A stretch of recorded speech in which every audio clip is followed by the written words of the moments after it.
ceea ce m-a pus în situația de a alege, de a decide pentru o echipă, de a coordona o echipă.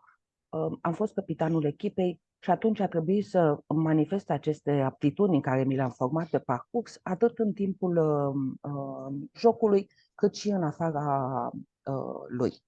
Am jucat și în cupe europene, a fost foarte, foarte frumos, o perioadă de care mi-aduc aminte cu mare, mare plăcere oricând.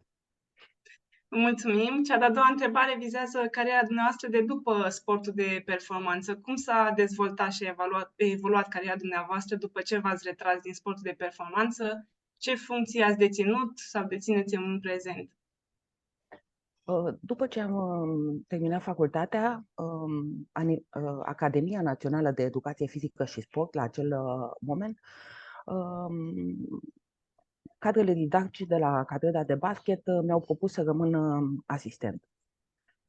Eu am spus atunci că la momentul respectiv făceam și sport de performanță, eram la echipa de senioare, o echipă care era în creștere și a fost chiar momentul în care am avut cele mai bune rezultate. Am zis că nu știu dacă o să pot să fac față celor două provocări. Profesoara de atunci, doamna Predescu Teodora, mi-a zis, zice, cu siguranță, așa cum te știu eu, o să faci față tuturor activităților pe care le avem. A fost o perioadă frumoasă când am început să descoper tainele profesiei didactice, în același timp și cu sportul de performanță. Am muncit foarte mult. Erau zile în care dormeam instant cum ajungeam acasă. Nu reușeam să mai mănânc, nu mai puteam să fac nimic, dar m-a călit pentru activitatea ulterioară. Am parcurs treptele profesionale, ca să spun așa, lector, conferențiar și ulterior profesor. La un moment dat, în anul 2007, președinta Federației Române de Basket, doamna Carmen Tocală, nou aleasă la acel moment, m-a rugat, fostă colegă cu mine de echipă, m-a rugat să o ajut la un eveniment al Federației. Se sărbătoreau, cred că, 75 de ani de la înființarea Federației Române de Basket, erau foarte mulți invitați și m-a rugat să o ajut. Din acea seară, Carmen m-a rugat ulterior, a văzut că rezonăm, ca să spunem așa, avem același mod de a acționa, m-a rugat să o ajut în calitate de antrenor federal la Federația Română de Basket. Am fost antrenor federal din 2007 până în 2014, când pe o perioadă de 2 ani de zile, din 2012, am fost și decan al Facultății de Educație Fizică și Sport din universitate. Deci, cumva, două funcții cu responsabilitate în același, pe o perioadă de 2 ani.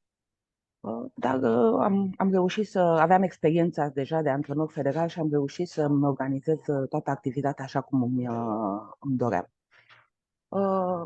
Am fost 12 ani decan al Facultății de Educație Fizică și Sport.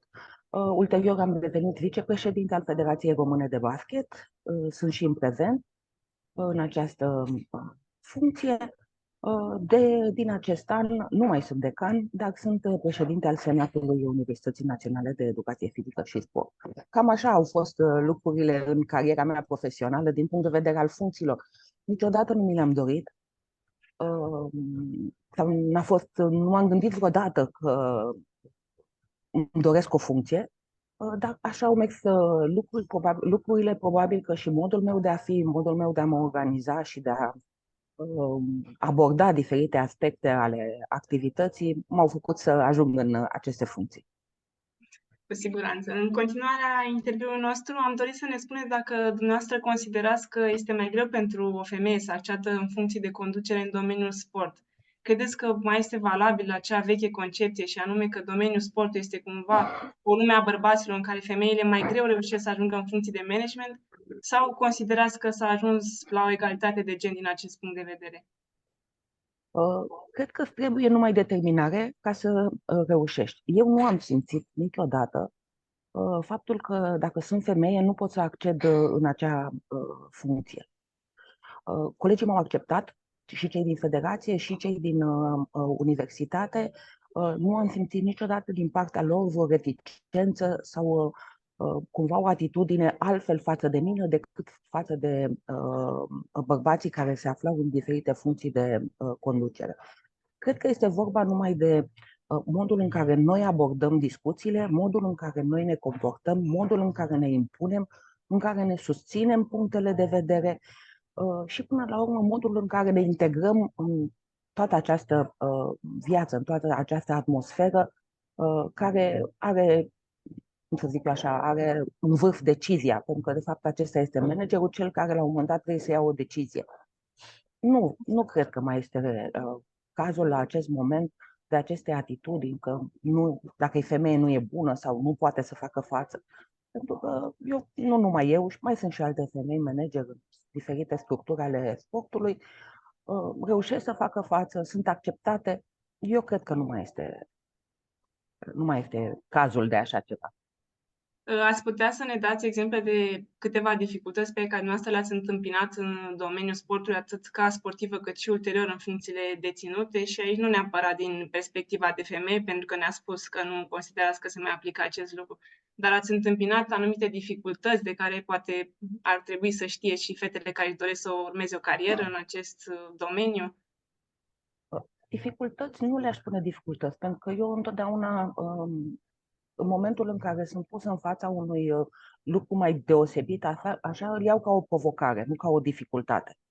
Și atunci încerc să răspund provocării respective. Deci, din acest punct de vedere, eu le-aș sfătui pe fete sau pe cei care doresc să ajungă în funcții de manager să ia aceste lucruri ca o adaptare a lor.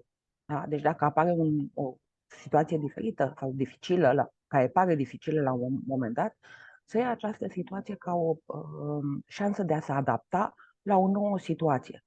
Și atunci nu mai pare dificultate, ci apare ca un mod de adaptare și, bineînțeles, de evoluție a persoanei respective, că orice situație de adaptare îți creează o evoluție. Da?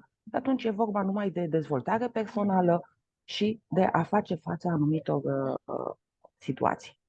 Nu le numesc dificultate, că dificultatea are o conotație așa cumva mai negativă. Da? Da. Nu, eu mă adaptez și trebuie să fac față situației respective.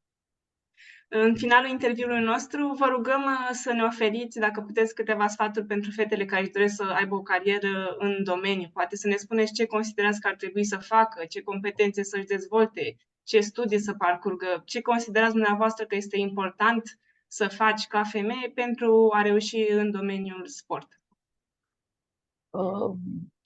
Să faci orice. Orice lucru pe care îl faci este o experiență.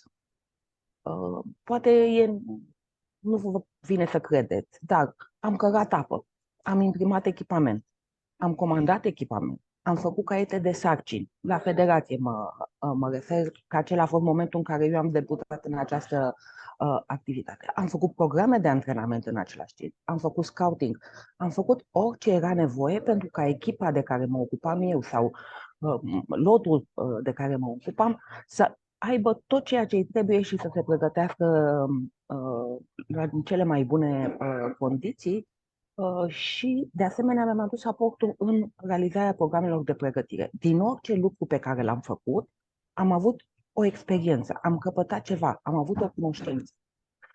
Să știu care este traseul echipamentului sau a ceea ce se achiziționa până la momentul în care ajungea acolo unde trebuia, m-a învățat care este traseul și care sunt dificultățile, care sunt dificultățile pe care le întâlnesc. Ca urmare, din orice lucru pe care l-am făcut, a fost experiență. Din orice curs pe care l-am urmat, chiar dacă la început nu mi se părea că ar fi foarte interesant sau foarte aplicat pentru mine, am învățat câte ceva. Sau mi-a plăcut de un formator care preda acolo și am încercat să adopt câteva dintre metodele pedagogice, ca să spun așa, ale acestui formator. Din orice am făcut, am învățat câte ceva. De aceea, sfatul meu ar fi să nu rateze niciun moment în care ele ar putea să participe la o activitate, indiferent dacă inițial nu are foarte mare legătură cu ceea ce își doresc ele sau cu ceea ce fac ele la acel moment, să participe la acțiuni de voluntariat, cumva toată lumea vrea să câștige și spune nu mă duc la activitățile de voluntariat că nu mi iese nimica. Dar acolo sunt momentele poate cele mai din care poți să înveți cel mai mult în viață, nu numai pentru activitatea de manager, dar și în viața de zi cu zi.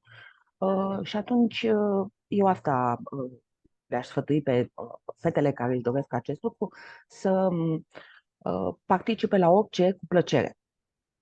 Pentru că dacă nu ai plăcerea de a participa acolo, e clar că nu, nici feedback-ul înapoi, pozitivul din activitatea aceea nu se va întoarce către tine.